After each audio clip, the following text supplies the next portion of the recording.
Okuteera Akaruuru aka kwatandika shaha 5 z'akasheshe omu byanga bingi ebya Kisoro. Dr. Tanga Odoi orikwebembera okuteeza Akaruuru omu kibiina kya NRM yayoreka ngu Akaruuru aka kaba keihorere.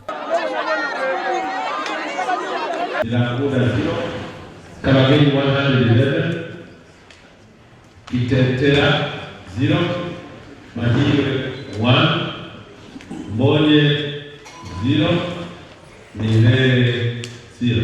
Aha security titwakitungamu bizibu bingi, titutungiremu mushango gw'amaani ninga ekintu kyona ekikututeza omutwe nobuharabe harimu obuntu buke buke obutakaburamu. Omubeesimbire omu Akaruuru aka Fanse Nirere we tiyikirizibwa kweteerera Akaruuru ahabw'okuba yahika aha mwanya ogw'okuteerera hakyereriirwe. A bit disappointed, but it is okay. Some people didn't keep time, and presiding officer that was trying to count kind of list so many people. I for one was in the line, but they didn't count me. But it's okay. Even the NRM Medical Commission is going to use this one as the study point. What are the challenges you have encountered? What are the successes? How can we mitigate? How can we reduce the expenditure? You know, when we are having the NRM, it's almost a national election. You know, can the recommendation of lining up a solution? Bamwe ombaitawo mu kuteera Akaruuru aka batugambira oku byabatambulira.